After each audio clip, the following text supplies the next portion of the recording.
الحمد لأهله والصلاة لأهلها أما بعد فأعوذ بالله من الشيطان الرجيم بسم الله الرحمن الرحيم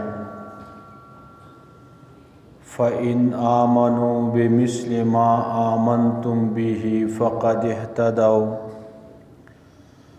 وَإِن تَوَلَّوْا فَإِنَّمَا هُمْ فِي شِقَاقٍ فَسَيَكْفِيكَهُمُ اللَّهُ وَهُوَ السَّمِيعُ الْعَلِيمُ۔ سامعین محترم، اس سے پہلے یہود و نصارہ کے خرابیوں کا ذکر ہوا۔ پچھلے درس میں ان کی ایک خرابی کا ذکر تھا کہ یہ لوگ اپنے باطل دین کی طرف دعوت دیتے ہیں۔ یہودی کہتے ہیں یہودی ہو جاؤ تب کامیابی ملے گی،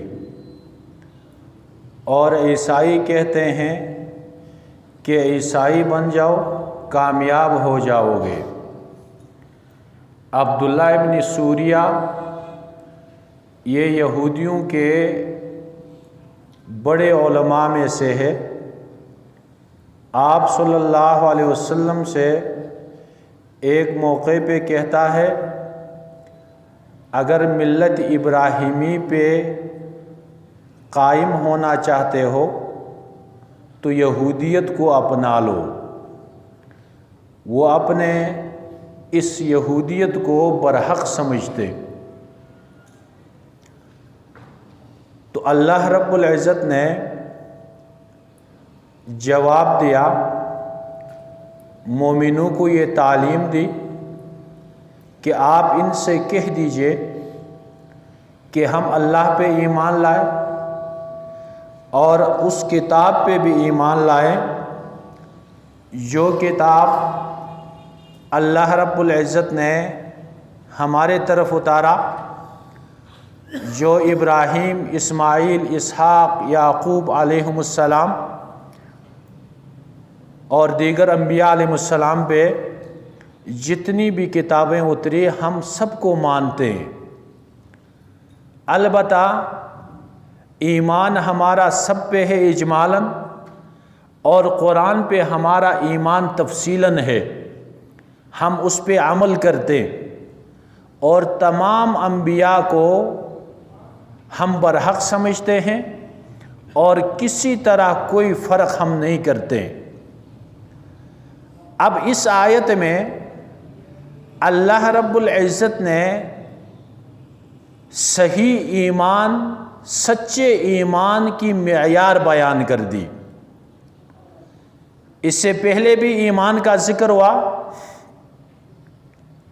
مفصل بھی ہوا اور اجمالاً بھی ہوا۔ یہاں اصل الاصول بتا دیا کہ آپ ان سے کہہ دیجئے فَإِنْ آمَنُوا بِمِثْلِ مَا آمَنْتُمْ بِهِ، اگر تم لوگ ایمان لاتے ہو اپنے یہودیت کو چھوڑ کے، نصرانیت کو چھوڑ کے اور کفر و شرک کو چھوڑ کے، بِمِثْلِ مَا آمَنْتُمْ بِهِ، جس طرح تم لوگ ایمان لائے۔ اس سے مراد صحابہ کرام ہے۔ قرآن مجید کے اولین مخاطبین وہ صحابہ کرام۔ تو ایمان صحابہ کو اللہ رب العزت نے سچے ایمان کا معیار قرار دیا۔ صحابہ جیسا ایمان لاؤ گے فقد اہتدوا، یقیناً وہ کامیاب ہو جائیں گے۔ اور اگر وہ ان تولوا، اگر وہ اعراض کرتے ہیں، روگردانی کرتے ہیں، فَإِنَّمَا هُمْ فِي شِقَاقٍ، یقیناً یہ لوگ مخالفت میں ہیں، یہ بات نہیں مانتے ہیں، لیکن آپ نے خوفزدہ نہیں ہونا ہے۔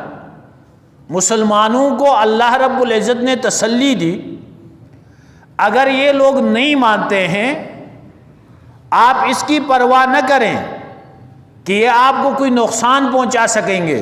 فَسَيَكْفِيكَهُمُ اللَّهُ، یقیناً کافی ہے تمہارے لیے ان کے مقابلے میں اللہ۔ آپ اپنے رب پہ توکل کریں، اس پہ بھروسہ رکھیں، یہ لوگ تمہیں کچھ نہیں کر سکتے ہیں۔ وَهُوَ السَّمِيعُ الْعَلِيمُ،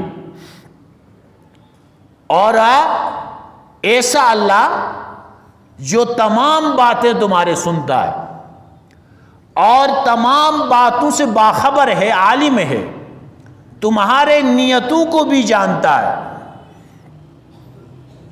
تو یہاں پہ جو صحابہ کرام ہیں ان کو ایمان، سچے ایمان کا معیار قرار دیا گیا۔ صحابی کسے کہتے ہیں؟ صحابہ ان قدسی صفات بزرگوں کو کہا جاتا ہے جنہوں نے آپ صلی اللہ علیہ وسلم کی صحبت کی ہو ایمان کے ساتھ،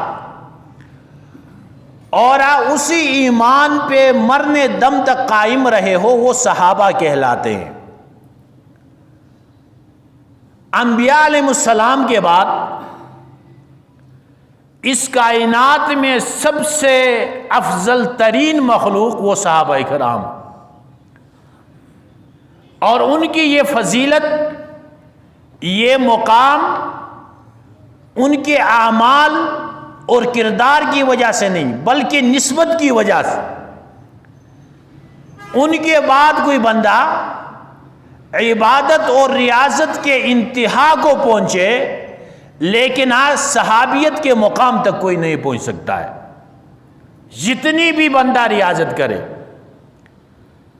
آپ صلی اللہ علیہ وسلم نے فرمایا کہ میرے صحابہ کو تکلیف مت پہنچاؤ، کیونکہ تم میں سے کسی ایک کا احد پہاڑ کے مقدار سونا خرچ کرنا یہ میرے صحابہ کے آدھے مدہ جو کے برابر نہیں ہو سکتا۔ یعنی ایک چلو برا جو صحابہ جو خرچ کرتے ان کا اتنا مقام ہے کہ بعد میں آنے والا اگر احد پہاڑ کے مقدار تک بھی سونا خرچ کرے ان کے مقام تک نہیں پہنچ سکتا۔ تو یہ جو مقام ان کو ملا اس نسبت کی وجہ سے ملا، اس صحبت کی وجہ سے ملا۔ یہ کسبی چیز نہیں ہے کہ بعد میں کوئی آدمی کسب کر کے اس مقام تک پہنچنا چاہے۔ فرمایا کہ اللہ اللہ فی اصحابی، اتقوا اللہ اتقوا اللہ، اللہ سے ڈرو، اللہ سے ڈرو میرے صحابہ کے بارے میں۔ لا تتخذوہما من بعدی غرضا، کہ میرے بعد میرے صحابہ کو نشانہ نہیں بنانا، تان کا نشانہ نہیں بنانا۔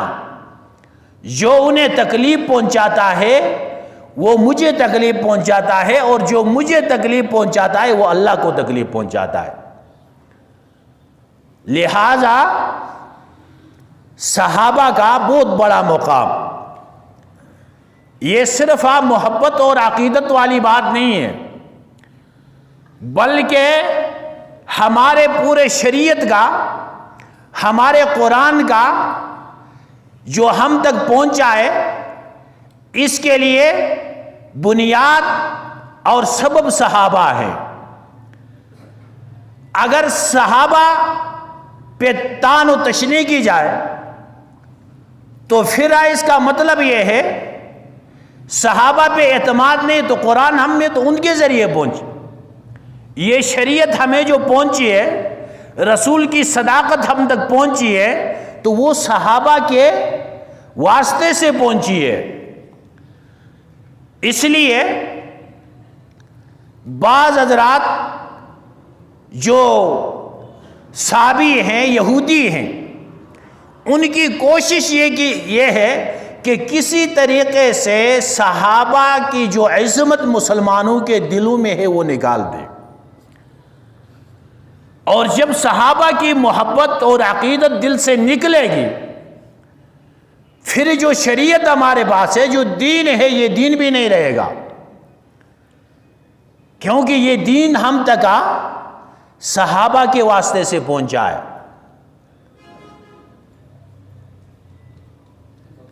عبداللہ ابن مبارک رحمہ اللہ سے کسی نے پوچھا کہ حضرت یہ امیر معاویہ رضی اللہ تعالیٰ عنہ افضل تھے یا عمر بن عبدالعزیز بہتر؟ تو انہوں نے جواب میں کہا آپ ان کے ذات میں تقابل کرتے ہو کہ معاویہ کو عمر بن عبدالعزیز کے مقابلے میں لاتے. معاویہ رضی اللہ تعالیٰ عنہ آپ صلی اللہ علیہ وسلم کی صحبت میں غزوے پہ نکلتے ہیں، جس گھوڑے پہ وہ سوار ہوتے ہیں اس گھوڑے سے جو گرد و غبار اٹھتا ہے، میں عمر بن عبدالعزیز کو اس گرد و غبار کے مقابلے میں نہیں سمجھتا ہوں.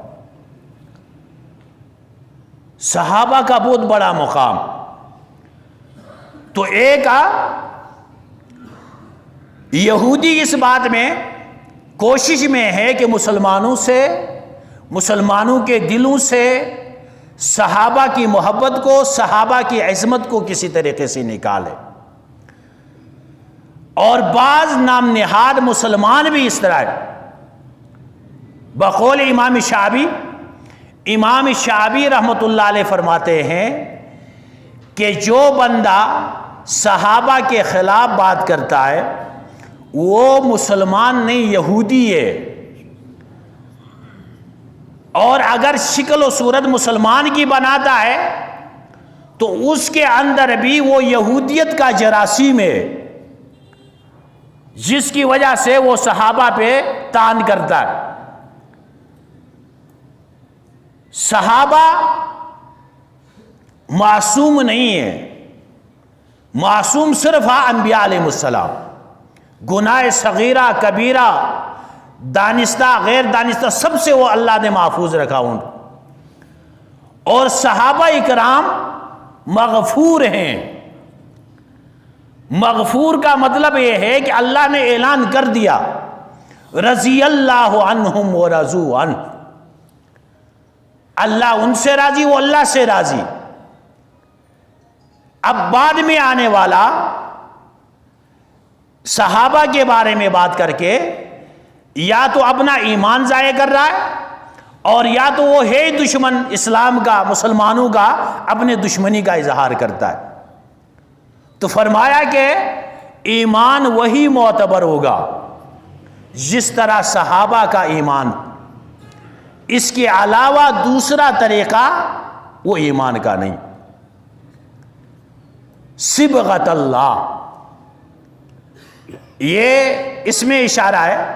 پہلے کہا کہ ملت ابراہیمی کا اتباع کرو اور ان کو بتا دو کہ ہم ملت ابراہیمی پہ ہیں. تو حقیقت میں یہ دین کسی نبی کا نہیں ہوتا، یہ اللہ کا دین ہوتا ہے.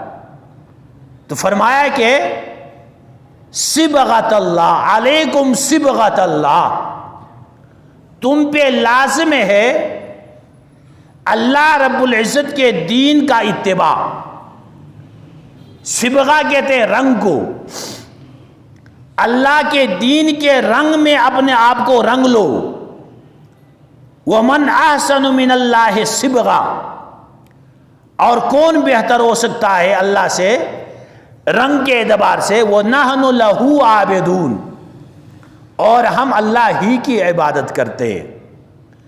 یہاں دین کو اللہ رب العزت نے صبغہ سے تعبیر، رنگ سے تعبیر کیا. اس کی دو وجہ ہیں. ایک تو وجہ یہ ہے، عیسائی جب کوئی بچہ پیدا ہوتا 7 دن کے بعد اس کو مخصوص رنگ کے اندر پانی کے اندر ڈبو دیتے تھے اور کہتے تھے اب یہ پکا اور سچا عیسائی بن گیا۔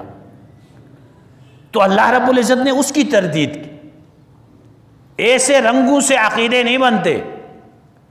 اور دوسری وجہ یہ ہے، جس طرح رنگ کو بندہ آنکھوں سے دیکھتا ہے، جس طرح بھی رنگ ہو نظر آتا ہے، اسی طرح مومن کا جو ایمان ہے وہ ایمان بھی آنکھوں سے اس کے جسم پہ نظر آتا ہے، ایمان کا وہ نور نظر آتا ہے، اس کے اعمال سے نظر آتا ہے، اس کے اخلاق سے نظر آتا ہے، اس کے معاملات سے نظر آتا ہے۔